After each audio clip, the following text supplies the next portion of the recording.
God, I'm gorgeous. I think I'm gonna cry.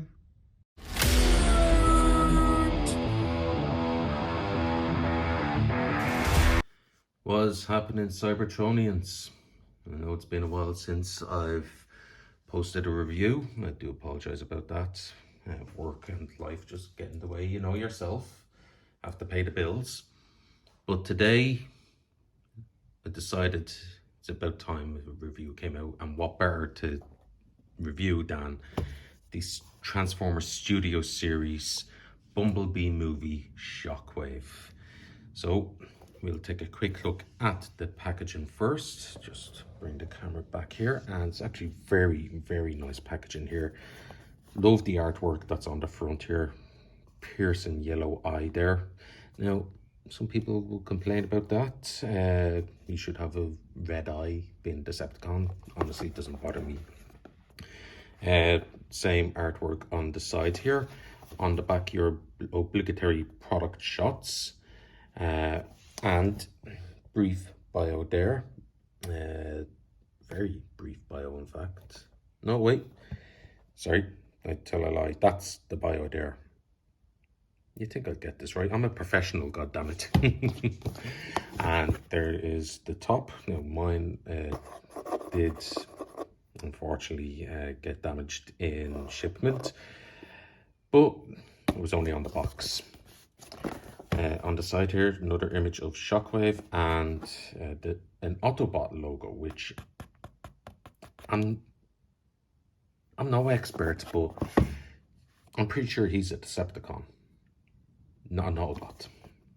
Yep, it's right there, Decepticon. So they should really, with this, make that a Decepticon logo as well. But that's neither here nor there. And on the inside of the box as well, as always with the Studio Series figures, you do get, if we just put them to the side here, the base of displayage, showing that nice Cybertronian seascape there, looking very well. So if you want to display them like that, you can. As well as that, you also get another accessory, which if you notice, he has a hand. Shockwave, get rid of that. Shockwave doesn't have two hands. He's got a hand and a gun. Well, that's exactly what you get done in the box there. Nice purple plastic on the gun. Nice detail there as well. The hose. Now the hose is packed separately as well, so you do get these in two separate boxes. The hose made out of a rubbery material, which to be honest gives me a bit of concern, because is that going to degrade over time? And then for the cannon itself, you have two ports here and here, and you can plug the hose into either side, and there's a reason for that, which I'll get to in just a minute. And then of course the post right here, which is more for vehicle mode. But I suppose if you so wanted, I guess, I've never actually tried this, could you get him to hold? Yeah, if you wanted. Now it doesn't hold very well, but you could get him to hold his cannon like that. But again, it's Shockwave, he doesn't. So we'll show what to do there in just a moment. So just put that off to the side for now. Before we do that, we will take a quick look at some of the details on him. Now I do apologize about the lights. I know that they are fairly low. I am currently investigating ways to get better lighting in here, so until then I'm afraid you will have to bear with me. I do apologize, but I will get it sorted, that much I can promise. So looking here at the details, nice molded in detail on the forearms. Very clean transformation all around, I have to say. Very clean. Barely any kibble. You have some treads back here, but barely any kibble on this guy. The plastic, you have nice brushed metal effect here on the thighs. Transparent piece in his chest, and he does have light piping in his eye. Now let's see how well I can get this to show. So if you get a light going directly in there, as you can see, you do get some very good light piping in there. Just shines through so well. It's actually exceptionally well done. Now for articulation on this guy, this has been a point of contention for a few people, and yes, I can understand why, but I can also understand why they left it out. So to get down to it, you have the head on, is it on a ball joint? I actually don't know if it's on a ball joint or not, because you do get a little I'll show you here, do get a tiny bit of up and down on the head, but it can do a full 360. The arms can go out that far. They can do a full 360, and actually the arms on the shoulder joint going in and out is on a nice ratchet. You don't get any bicep rotation, but instead you have an elbow bend that goes to just under 90 degrees, and you get it below the elbow rotation, as you see here. Wrists are on a ball joint, so you do get full rotation there, and no in or out, but I suppose if you disengage this transformation joint, you could use that if you so wish. And does have full 360 degree rotation at the waist, and legs, they can go forward that far, they can go back that far, and they can go out, do the full splits to the side. Now you do also get thigh rotation as well as above the knee rotation as well, so if that serves any purpose to you. And I would say about 90 degrees or just slightly under 90 degrees bend at the knee. You do get an ankle pivot, but it is extremely limited. So it can pivot that way and pivot that way, but that is it. And then because of transformation, you do get a full range of motion backwards at his foot. So all in all, even with the lack of bicep swivel, he is decently posable, and you can actually get him into some very cool stances there. Now obviously, as I was saying at the start, he shouldn't have two hands. He should have one cannon arm, and that's where this cannon comes in. So when he's in robot mode, you do want the cannon in this configuration here, and I'll show that off when we get to transformation. But in order to attach it, if you look, don't know how well this is coming across on camera, if you look right here, you have this tab, as I knock Shockwave over, which will go into this port on his forearm, not up here, this one down here, and he has it on both sides, so you can put the cannon on either hand, either arm, no problem. And that is why, he goes again, and that is why there's a port on both sides for the hose, because if you want to put the cannon on the other arm.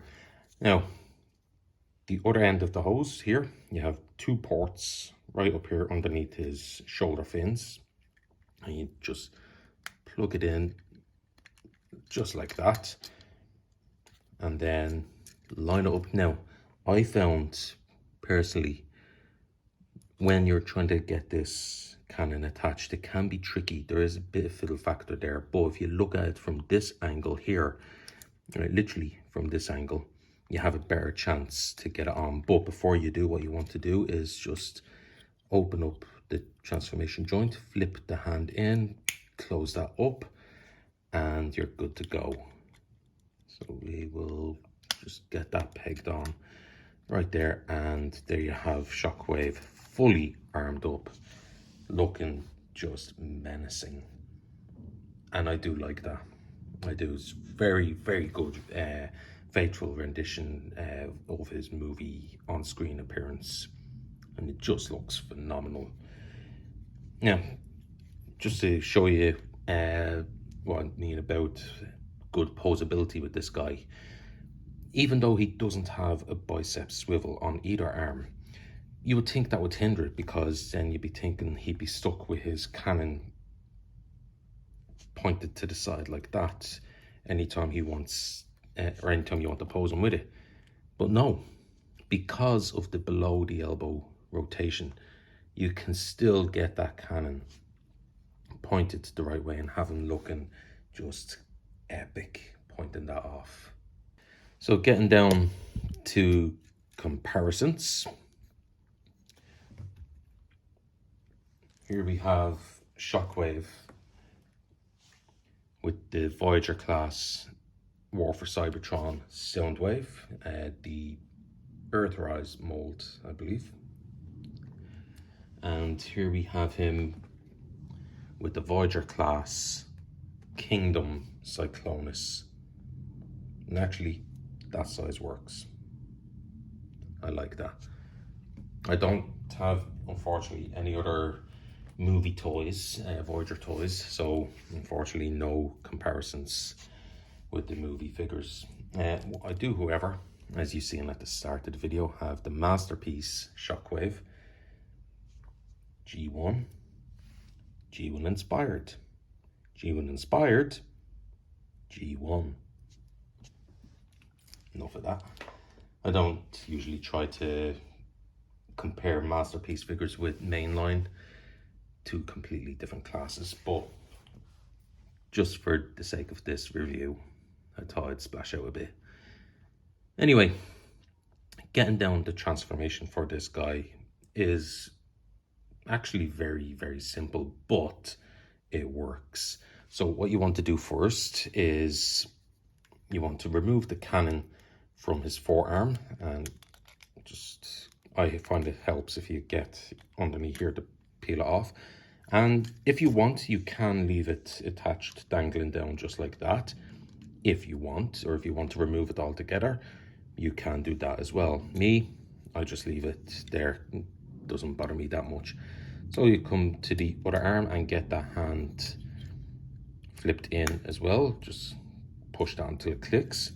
You then want to get the forearms and rotate them backwards like this, so that these wheels are pointing out. And then if you come to the back here, you should see kind of like a notch right here and a tab right there.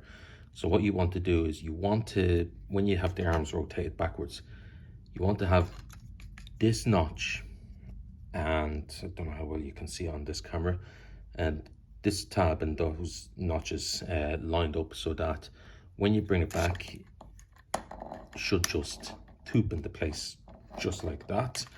So rinse and repeat on the other side. Bring it back, make sure they're lined up, and it will tube into place just like that. Now this is where I can understand why they did not put bicep rotations on this guy.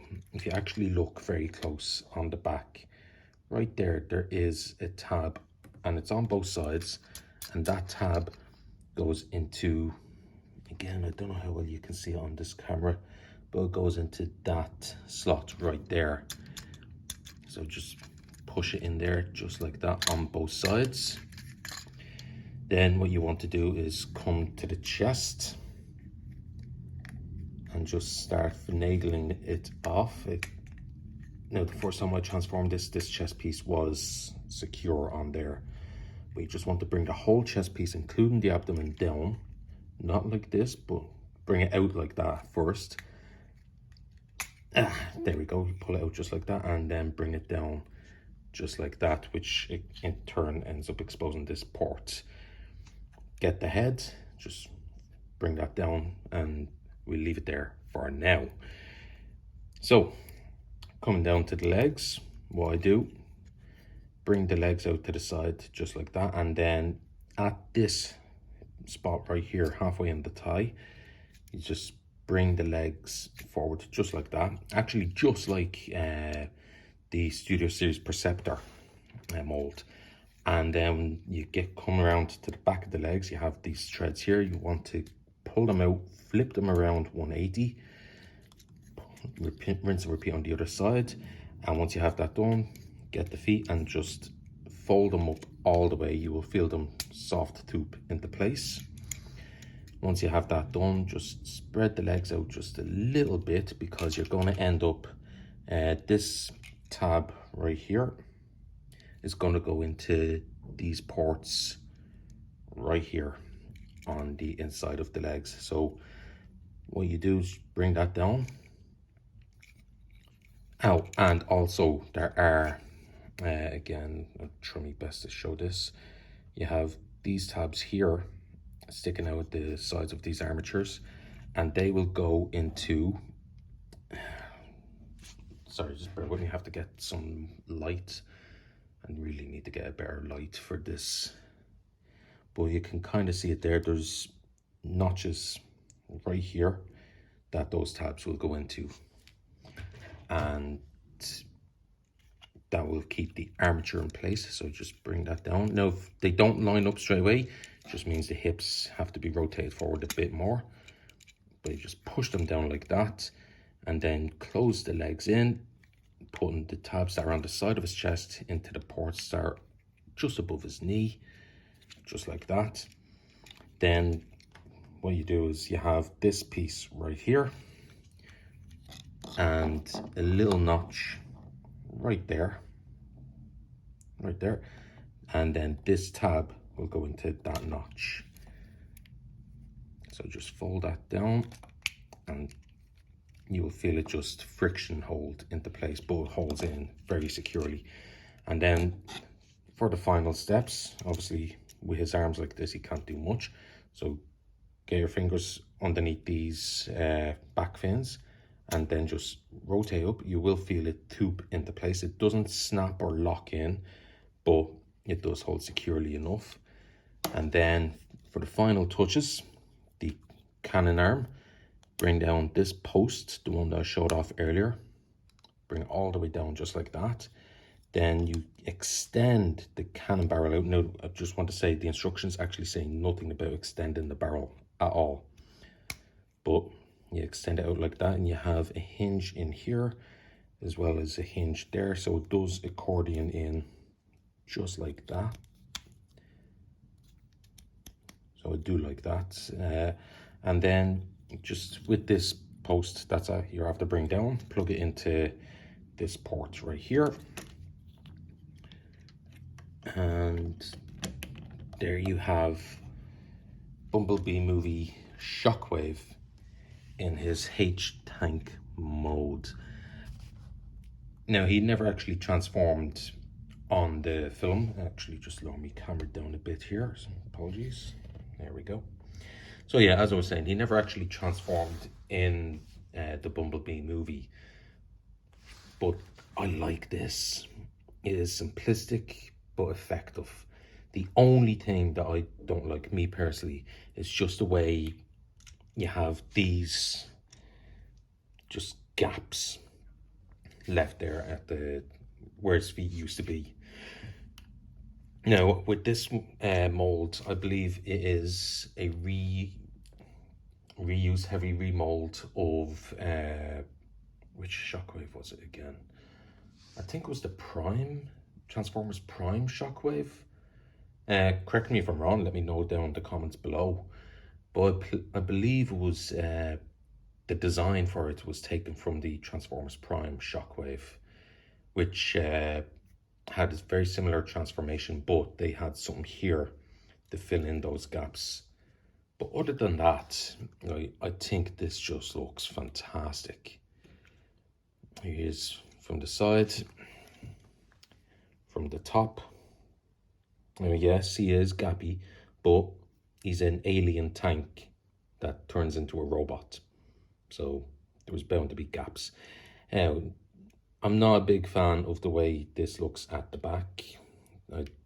I'm not a fan of hollow at all. Now this here, I wouldn't really call this hollow because there's nothing meant to be there. It's a H tank, so. But this, like this is a turret that should be filled in. Even if they could have engineered a panel to come up from here to put it over the back, to cover that up, would have worked perfectly. Or even with the way the head is, like if they'd done something with the head where it folded up or transformed some way where the head went into the back there, and that was what filled in the gap. But a minor critique. As for the arms and the lack of bicep swivel, like I said, I know or understand why they put no bicep swivel on this guy, because you couldn't have his arms tab in here if there was a bicep swivel. You couldn't have it tabbed in there. But again, there could have been something else that they engineered, like a panel from here that flipped around and covered it, or that locked the forearm into place. Something that they've done with a few other figures before, where they had joints that could extend out or in. So you shrink it in to lock the bicep swivel in place and then attach the arm here.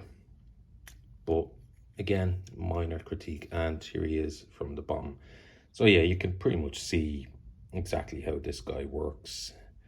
But still, all in all, I think it's a phenomenal figure.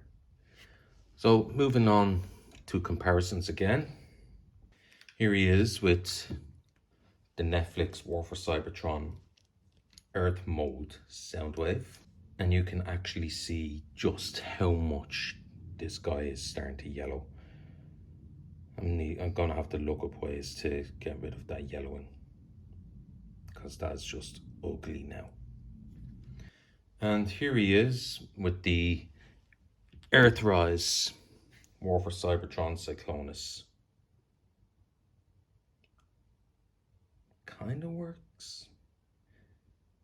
Obviously two completely different shades of purple, but yeah, I'd believe that.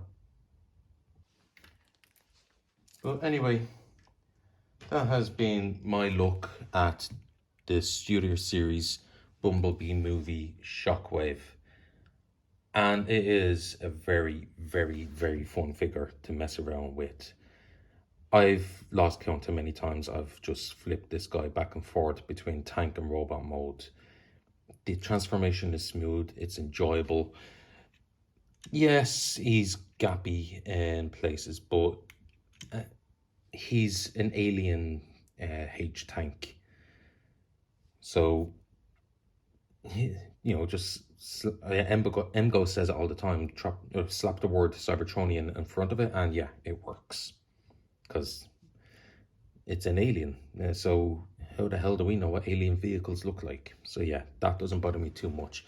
The hollowness at the back of the turret, not a big fan of that, but I don't have my tanks displayed or my figures displayed like this.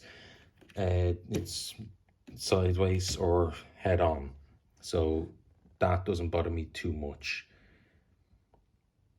The robot modes, the only gripe I have with the robot mode is the lack of the bicep articulation, but because of the way this works, I do completely understand why they had to do that.